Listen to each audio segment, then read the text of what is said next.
we've got Jalin Hyatt, who, again, another player whose ADP's kind of been all over the shop. He's settled into 161 on Underdog, 171 on Sleeper, and his ADP was higher. You can see up at over 150 earlier on in the offseason when Best Ball Mania opened, and then it dropped, and it dropped at a point where it's all the press was talking up Paris Campbell as being the wide receiver one with the Giants. And then slowly, as training camp opened up, you see it bottomed out in July. And then it's just been highlight play after highlight play. He flashed in the preseason. Are you in on Jalin Hyatt, or do you feel a little bit wary because we know coming out of Tennessee where he was used in a limited scheme, we've seen players like Denzel Mims and Corey Coleman fail to translate to the NFL. But do you think Jalin Hyatt can do better than they did?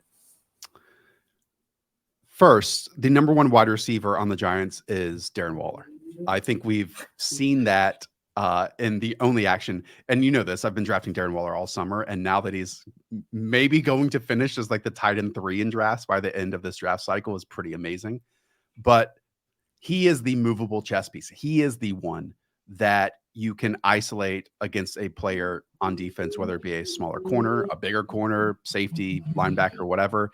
And I think will be their go-to player inside the red zone. Where Jalin Hyatt comes into the conversation, because I think Darius Slayton's going to play a lot. I think Isaiah Hodgins going to play a lot.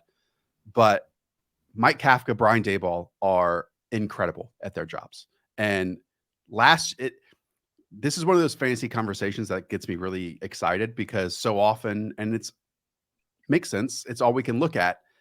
Daniel Jones had a very low average depth of throw. They had very low explosive play rate. But if you understand Kafka and Daboll, that's not who they want to be. They want to expand this offense. Waller was their investment, and so was Jalin Hyatt. And what we saw in the preseason, not to just latch onto that, was, just a short motion to get him off press coverage, and then a one-on-one beat down of the safety with a clear runway. So my concerns about Jalin Hyatt as a player were, hey, if he has to be your starting outside wide receiver every single time, you're going to have issues. But if he can be this piece early on that you move around and create explosive plays from, he has those skills. Those skills translate. The ball tracking does too. So if we get the first half of the season starting just with that, and maybe his game expands from there, great. And based on the ADP, I think that's all we are having to still get him at. If it goes beyond that, I get a bit nervous, but I'm in right now.